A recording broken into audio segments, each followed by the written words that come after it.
आज्ञा की अवहेलना मत कर देना। देखिए उस रानी को कितना ज्ञान था कि गुरु महाराज से मिले नहीं, साधु महात्मा से किसी मिले नहीं, राजा को इतनी बात उसने कही।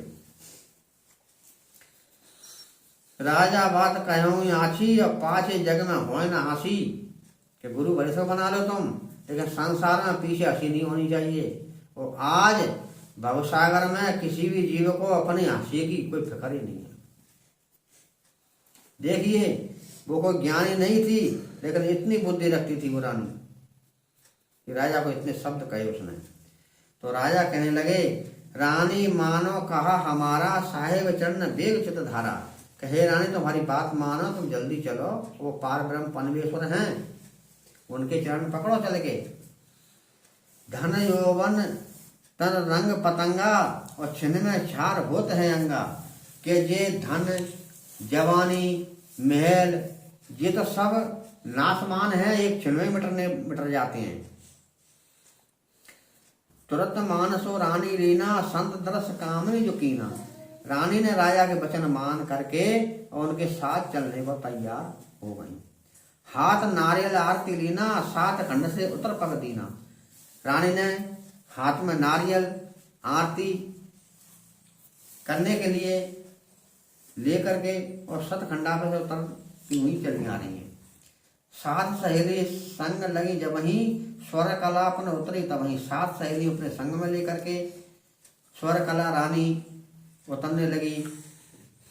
सब ओवर आए बैठ दरबारा, रानी आए बाहर पग धारा। सबरे उनके मतलब धीमा दरोगा थे, सब बैठे थे वहां।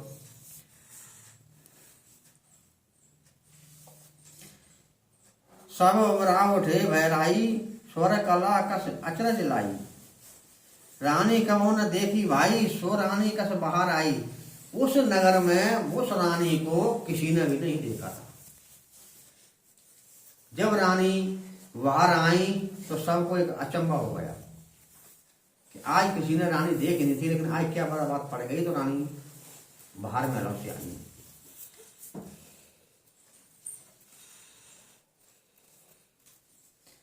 गज मोतिन से पूरी मांगा, लाल हीरा पुन दम के अंगा। आधा मस्तक कीन उघारा, मानक दम के जला हल पारा। सब रानी सतगुरु पर आई, नारियल भेंट जो आन चढ़ाई। रानी थाल हाथ में लेऊ और कर्त निछावर आरती करे। रानी के नारियल जो लेकर के आई थी वो गुरु महाराज को भेंट कर दिया। आरती के लिए थाल लेके आई थी, उन्होंने गुरु महाराज की आरती करी। गुरु महाराज कहते हैं कि रानी ठाड़ी मैदान में, सुनो संत धर्मदास। सूरज किरण और रानी को एक ही भयो प्रकाश। अब बताइए गुरु महाराज ने उस रानी की कितनी प्रशंसा करी है। सूर्य का प्रकाश और रानी का एक हो गया था, यानी पार ब्रह्म परमेश्वर इस बात को कह रहा है। अब सोचिए वो कितनी बड़ी पूर्ण आत्मा धर्मात्मा होगी वो। अब ऐसा जीव 84 से आया हुआ तो मुझे नहीं लगता कि जिसके अंदर इतनी सुंदरता हो। पार ब्रह्म परमेश्वर में परमात्मा ने खुद व्याख्या उसकी करी हो। उस रानी की साहब ने 4 जगहों में व्याख्या करी, अन्यथा किसी की नहीं करी।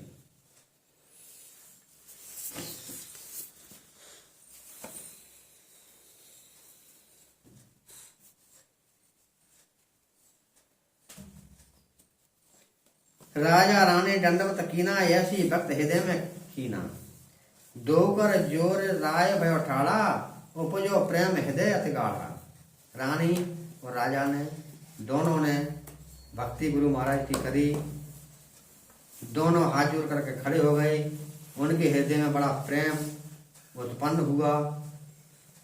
कहने लगे, साहेब हम पर दया जो कीजिए, भुवन हमारे पांव जो दीजिए, कि हमारे घर में अब चलिए महाराज इतनी दया हम पर कर दीजिए।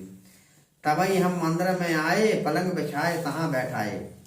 जब हम उनके घर में गए तो रानी ने पलंग बिछाया और हमें वहां बिठाया। झारी भर तब राजा लेना और चरणामृत की युक्त ही कीना।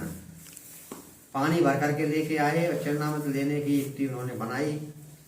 राजा ऊपर से डालता पानी और चरण पखार स्वरा कल रानी। राजा पानी डाल रहा है और चरणों को धो रही है स्वर कला रानी। चरण पखार अंगोचा लीना जैसे भाव भक्त उन कीना। कहे धर्मदास जी इस प्रकार से उन्होंने चरणामृत लिया।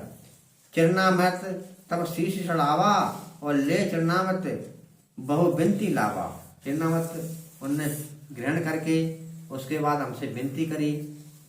जैसी भक्त राव जो पावा धर्मदास तो वर्ण सुनावा।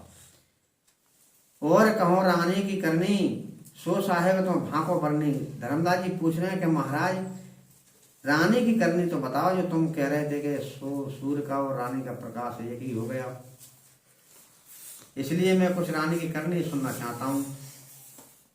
तो गुरु महाराज कहते हैं कि तुरंत तब सब साज बनावा हमको सो स्नान करावा। हमर राय बैठ जब नारा आने सार धरे दो थारा। बोले रानी ने हमें स्नान कराया, हमारे लिए भोजन बनाए, राजा के लिए भोजन बनाए, दोनों थार आए। अधर थार घूमते रही रानी तभी चित्तवन करें कि जब हमने वहां एक लीला करी कि उन्हें थार जैसे रखा तो हमारा थार अधर में था भोजन का। ये देख करके रानी को सतगुरु की कुछ लीला पहचान में आई। रानी कहे राय सो जवही लीला निरखो गुरु की अवही। रानी कहने लगी राजा से कि देख लो अपने गुरु की लीला निरखो। रानी कहे राय सो अवही लीला निरखो गुरु की अवही। अधर अगन जिनका पुनवारा महाप्रसाद यहाँ अपारा। नर नारी तब ठाड़े भय आई और महाप्रसाद तब देव गोसाई। दोनों जने आकर के खड़े हो गए और गुरु महाराज से कहने लगे कि महाराज हमें प्रसाद दीजिए। तब हम देनो ता प्रसादा पाए प्रसाद भये तब यादा। पुरुष लोग के भई सुख तबही और ज्ञानी आए चिताय वही। जब हमने उन्हें प्रसाद दिया तो सत्य लोक की शुद्ध उनको हो गई।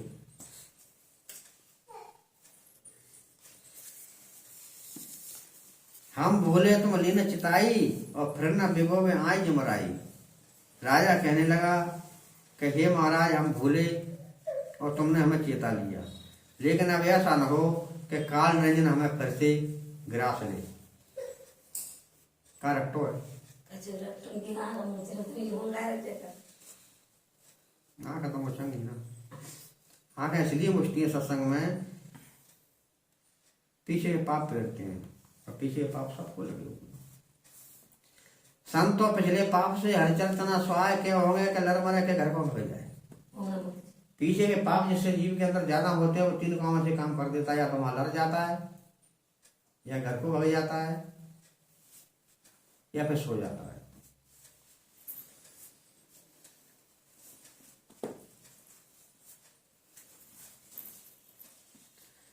ये यम देश कठिन है फांसी, काम क्रोध मत लोभ विनाशी।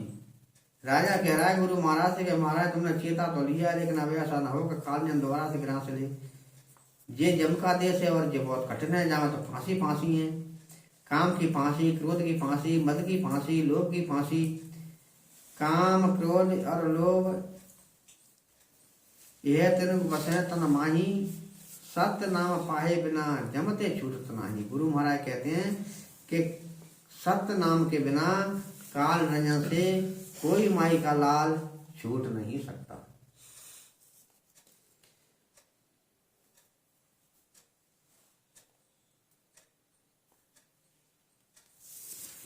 राजा कहने लगा कि महाराज मुझे जमपुरी देखनी है।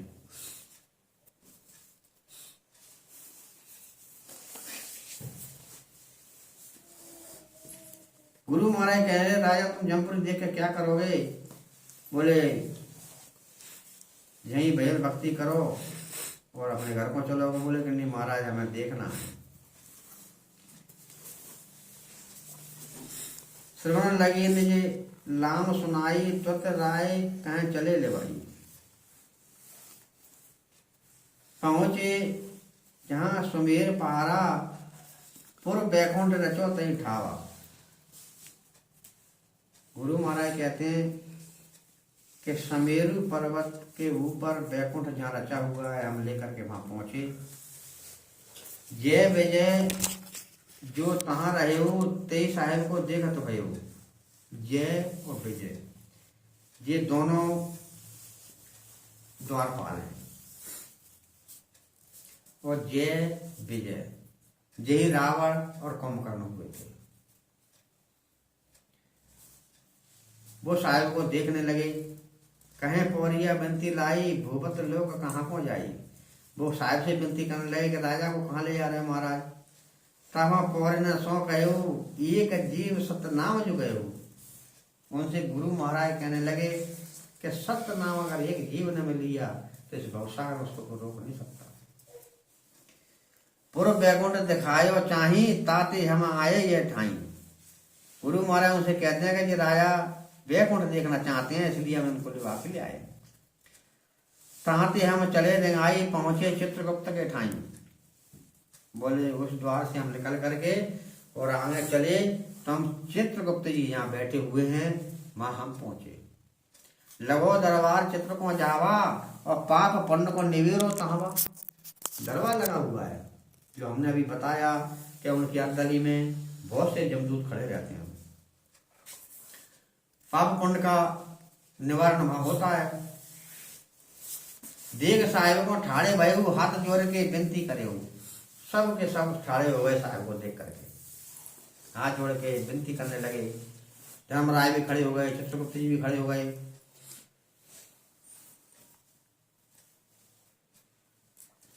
डार सिंहासन बैठक दीना तब साहेब से विनती कीना। साहेब को सिंहासन बिछा दिया और वहां बिठाला। साहेब को विनती करने लगे। धन्य आज बड़ भाग्य हमारा साहेब आए यहाँ पग धारा। सब ये कहने लगे कि हमारे आज बड़े भाग्य हैं जो प्रभु आकर के हमें दर्शन दे दिया आपने।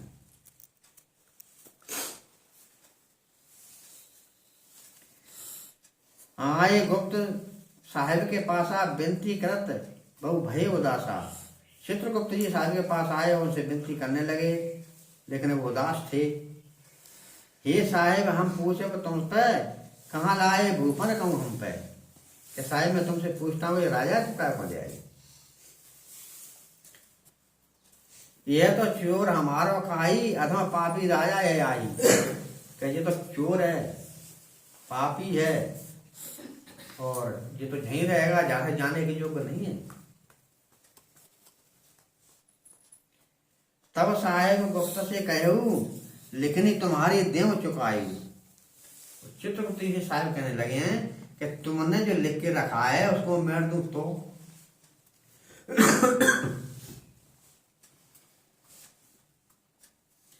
यह सुन गुप्त देवर सियाना और हमारी लिखाई बाद का खाना। वो थोड़े गुस्सा हुए चित्रगुप्त जी कि हमारी लिखाई को तुम बेकार बता रहे हो। कह रहे हो मैं दूं तो। गुप्त कर्म करे न कोई सोन जी चोर हमारा होई। यानी बात जीवे भवसागर में कोई देखे नहीं। गुप्त कर्म करे कमरा में करे पहाड़ में गुफा में करे भठार में करे लेकिन मेरे से बच नहीं सकता हो। मैं सबकी जानता हूं। प्रेट कर्म जो करे हो नर सोई चित्र लिख ले। भूपत लोग कहा भाई पाप पुण्य करते हो कि जाने तो बहुत पाप करे राजा ने। तब साहेब एक जुगत बनाई पारस पथरी तहां दिखाई। एक साहेब ने वहां पारस पथरी यानी एक शक्ति दिखाई। अनेक कर्म से लोहा भरिया पारस व्यर्थ कंचन करिया। जैसे कि लोहा उसमें जंग लगी है नाना प्रकार की और पारस पथरी से लोहा से छुपा दी जाए तो क्या होगा उस लोहे का? सोना बन जाएगा। इसी प्रकार से गुरु महाराज ने एक पारस पथरी, एक शक्ति बना, अपनी शक्ति का रूप धारण करके पारस पथरी दिखाई।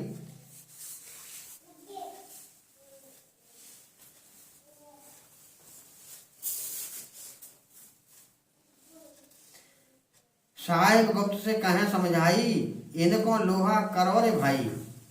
लोहे से जो कंचन करे हो, ये हंसा निर्मल भय हो।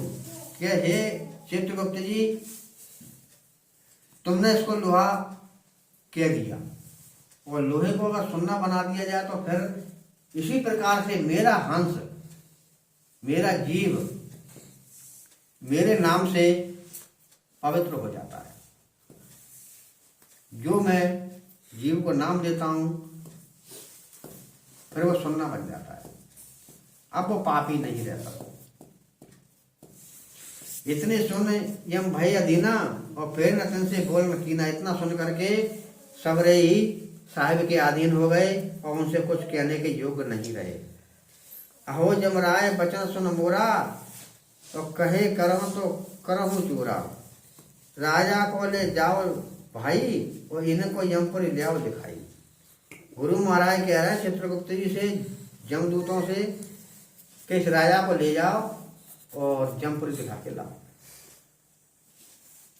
तब यमराज हुक्म कर दीना, दूत दो राजा संग कीना।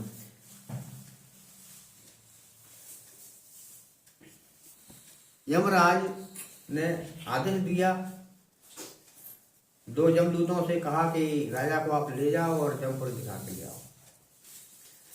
दूत राय को चले लेवाई, पहुंचे जहां जमपुरी मझाई। दोनों दूत लेकर के राजा को वहां पहुंचे जहां जमपुरी थी। त्रास जीवन को देते हैं जहां, और देखत राजा मन पछतावा। यानी दुख कष्ट जहां जीवों को देते हैं, ये सब देख करके राजा बहुत पछताने लगा। एक तो कोलू माह पर आई, औंधे मस्तक एक जुलाई। एक कोलू में पैर रहे हैं जिसमें तेल पड़ता है, ऐसे में कोलू है। ओले के उल्टो लटका के झुला रहे हैं, नीचे को मुंडी है, वो पैरों में बंधे हुए हैं। एक तो बांध खम्मते ताते और चीखे देत बहुत ही भांते। एक जीव को खम्भ से बांधे हुए, और वो खम्भ है गरम। और कैसा गरम है? जिस प्रकार से लोहार की भट्टी में लोहा गर्म हो जाता लाल, इस प्रकार से वो खंबा जमपुरी में लाल रहता है आग से। तो एक जीव उसको बांधते हैं, चिपकाते हैं, और वहां बहुत प्रकार की चीखें निकलती हैं जीवों की। एक जीव को खाद चबाई और भागत भरे बचत नहीं भाई। एक जीव को चबा चबा के खा रहे हैं, और जीव इतने को तो भग रहे हैं, भजेंगे कहाँ, बची ना पा रहे। अब बचाई वाला तो खूब होई।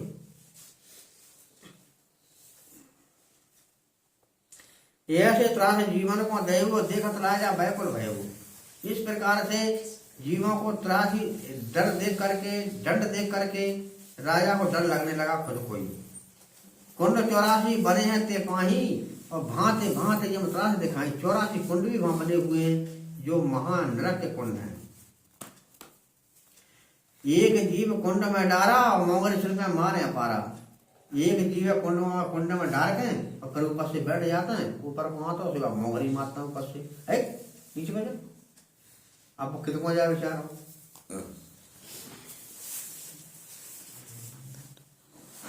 ऐसे त्रास जीवन को दैव देखत राजा बैकुल भयऊ। एक कुंड तो रुद्र भराई, दूजा कुंड पीव कहाई। यानी एक कुंड में खून भरा हुआ है, दूसरे कुंड में पीप भरी हुई है।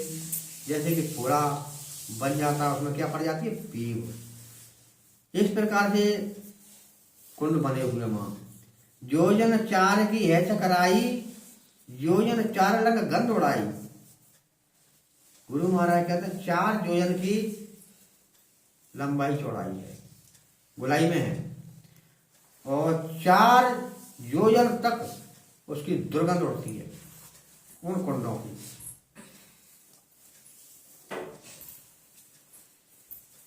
परे जीवता माही अपारा, चौथा कुंड नरक की धारा। अरे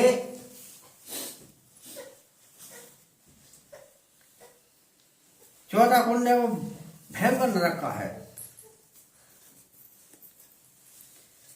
परे जीवता कुंड में कोई अब हम ही ले उबार, परत मोंगरी सिर पर बहुत ही करत पुकार। गुरु महाराज कहते हैं कि अब आप कुंड में अपार जीव पड़े हुए हैं और वो हा खा रहे हैं, विनती कर रहे हैं कि कोई ऐसो आ जाए कि हमें बचा ले, या कुंड में तू यहाँ से हमें बचा ले। ऊपर से वो मोंगरी मार रहे हैं, बड़ी जोरों की पुकारें हो रही हैं, चिल्ला रहे हैं जीव, लेकिन मां सुनने वाला कोई नहीं है। यमदूतों को दया आती नहीं है, क्योंकि उनकी ड्यूटी तो यही बात की है। पांचवें कंड से अग्नि कहा, अग्नि कहाई और बहुत जीवता जरही भाई। पांचवा कुंड है वो अग्नि का है और बहुत से जीव उस अग्नि में जल रहे हैं। अब उसकी लंबाई चौड़ाई सुनिए। योजन लक्ष्य ता गहराई, 5 लक्ष्य की है चतुराई। 1 लाख योजन की तो उस कुंड की गहराई है अग्नि कुंड की, और 5 लाख योजन की लंबाई चौड़ाई है उसकी। और जब हमने आपको पहले बता दिया था कि योजन किसको कहते हैं, 4 कोस का 1 योजन होता है। करत पुकार तहाँ जीव अपारा, यही अवसर कोई हम ही उबारा। वहां बड़े जीव पुकार कर रहे हैं, कह रहे हैं भैया ऐसा को मालिक आ जाए, धर्म हमें बचा लिया। तो ये कष्ट भुगत कर सभी आ जाए।